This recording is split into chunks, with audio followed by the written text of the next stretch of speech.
Good morning दिल से foodie, Ahmednagar के फूडी। आप सभी को आपकी फ्रेंड एसके स्टाइल का प्यार भरा नमस्कार। Wish you very happy motivative Monday. आज नए साल 2022 का पहला मंडे, पहली मोटिवेशनल स्टोरी है। तो उम्मीद है कि जैसे आपने अभी तक हमारा साथ दिया है, आगे भी ऐसा ही साथ देंगे। और सॉरी दोस्तों, अभी पिछले कुछ दिनों से थोड़ा सा खांसी कफ का प्रॉब्लम है, तो बोलने में थोड़ी सी तकलीफ़ हो रही है। लेकिन नए साल का पहला मंडे था तो एक्साइटमेंट थी, उम्मीद थी। तो मैं आप लोगों को डिसअपॉइंट नहीं करना चाहती थी, क्योंकि मुझे पता है कि सभी लोग स्टोरी का बहुत तहे दिल से वेट करते हैं, एडीएस के लोग। तो इसीलिए आप लोगों के प्यार और आपके विश्वास की खातिर मैं आई हूँ आपके लिए एक प्यारी सी 2022 स्पेशल स्टोरी। ओके दोस्तों, तो 2022 का वेलकम। आज की स्टोरी है कि हम लोग कैसे करें। एक आदमी था। ये एक आदमी की कहानी है जिसके पास धन भी बहुत था और बहुत सारे गुण थे। लेकिन प्रॉब्लम क्या थी, वो बहुत ही कंजूस था वो आदमी। और वो एक गांव में रहता था। उसका खूब नाम था, लोग उसकी इज्जत भी बहुत थे करते। उसका नाम खराब ना हो जाए, वो इस बात से डरता भी था। लेकिन कंजूस इतना कि पूछो मत। और उसके पास इतने सारे गुण भी थे, दयालु भी था, हर चीज़ थी उसके पास। लेकिन क्या था, कंजूस था। एक छोटी सी कमी थी उसके पास। एक बार उसके पास दूर किसी गांव से बहुत घूमता घूमता एक भिखारी आया। उस भिखारी को इतनी तेज़ भूख लगी थी, उसने इस जो धनी आदमी था उसके घर के बाहर दरवाज़ा बजाया। ये किसी चिंता में व्यस्त था, उसके पास बाहर आया और उसने भिखारी समझ के उसको धुतकार दिया। आधा घंटा हो गया, फिर से वो आदमी बाहर आया तो क्या देखता है कि वो जो आदमी था जो उससे कुछ बोलना चाहता था, वो अभी तक वहीं खड़ा था। ये देख के वो जो धनी आदमी था उसने पूछा, झल्लाते हुए, तो तक गए क्यों नहीं हो? तो उसने बोला, मुझे बहुत तेज भूख लगी है और मुझे रोटी चाहिए। उसने बोला, नहीं, रोटी वोटी मैं नहीं वो दूंगा। फिर वो ये कह के अंदर चला गया। फिर वो कुछ देर बाद आया तो क्या देखता है, वो आदमी वहीं का वहीं है। वो बोलता है, ये आदमी बिना रोटी लिए मानेगा नहीं। तो बोलता है, अच्छा बाबा रुक, इधर ही रुक, मैं तेरे लिए एक रोटी लेकर आता हूँ। तो फिर बोलता है, नहीं, अब एक रोटी से काम नहीं होगा, मैं पिछले 2 घंटे से यहाँ पे खड़ा हूँ, मुझे अब तो बहुत तेज भूख लगी है, अब तो मुझे यहाँ से पूरा खाना खाकर जाना है और साथ में मिठाई भी। बोलता, भिखारी है या क्या है तू के दिमाग खाने हैं क्या आया, बैठा रहे इधर। फिर उसको ऐसा बोल के वो आदमी उसके पास अंदर जाता है और वो जो गरीब आदमी था जो खाना मांग रहा था, वो उधर ही ज़मीन पे बैठ जाता है कि मेरे लिए खाना तो आज यहीं से आएगा। पूरी रात होती है, वो धनवान आदमी बाहर नहीं आता है। उसके बाद फिर थोड़ी देर के बाद और दूसरे दिन सवेरे जैसे ही होती है, वो आदमी जब बाहर आता है तो वो देख के हैरान होता है, बाप रे, ये एक थाली के लिए अभी तक बैठा है, इसको कुछ हो गया तो पूरे गांव में मेरी बदनामी होगी कि मैं इतना अमीर होके भी मैंने उसको खाना नहीं खिलाया। मुझे लगा, अच्छा बाबा उठ, तू खाना खा, तेरे को जो खाना है तू खा, तेरे को जितनी मिठाई खानी है खा, यहाँ नहीं खाना है, अंदर आकर मेरे घर के अंदर आके इज्जत से खाना खाना है। मुझे लगा, नहीं, अब मुझे खाना नहीं होना। बोलता, क्यों?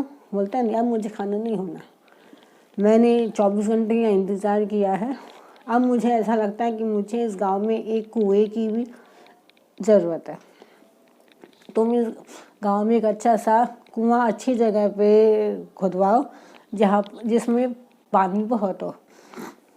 थोड़ी देर बाद वो फिर आदमी अंदर घुसता है, बोलता है, दिमाग खराब है, कुआं वुआं मैं नहीं खुदवा सकता, तू इधर ही बैठा रहे।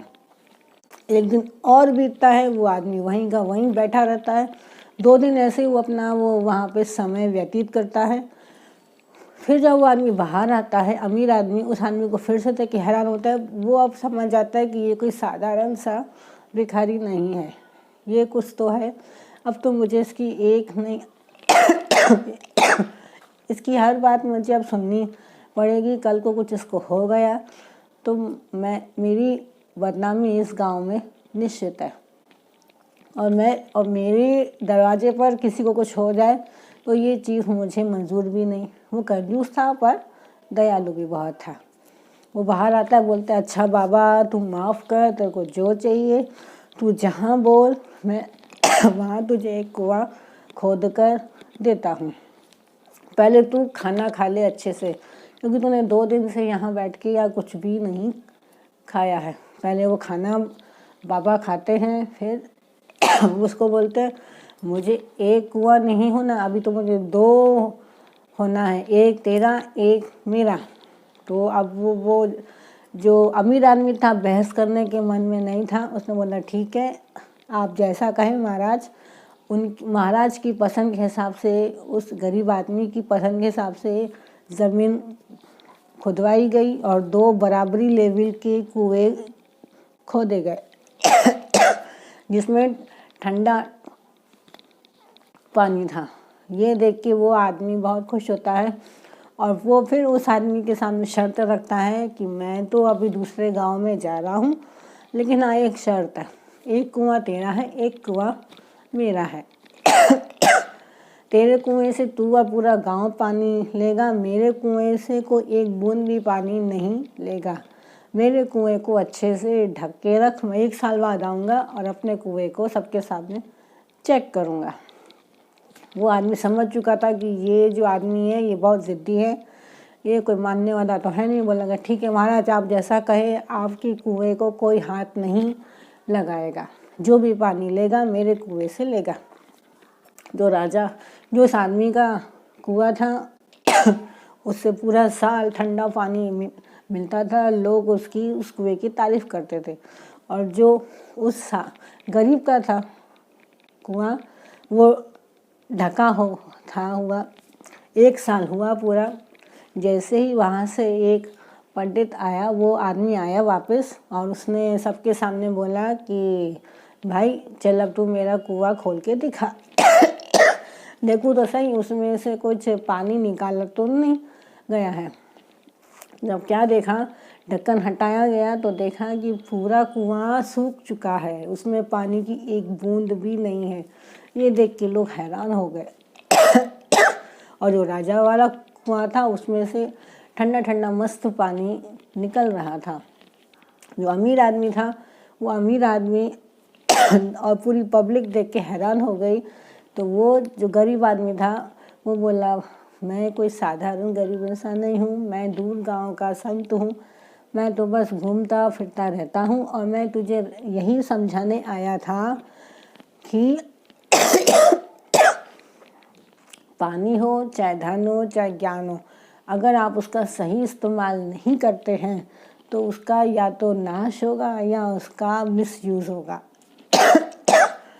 तो कोई गलत उसका उपयोग करे, वो नाश हो, उससे अच्छा है कि उसका हम सही इस्तेमाल करें। तेरे पास इतना पैसा है कि तू कहीं भी अगर लगाएगा तो कम नहीं है वो होगा, तो उसका सही इस्तेमाल कर। तेरे पास इतने गुण हैं कि तू उस गुणों का सही इस्तेमाल कर तो तेरे गुणों का और विकास होगा।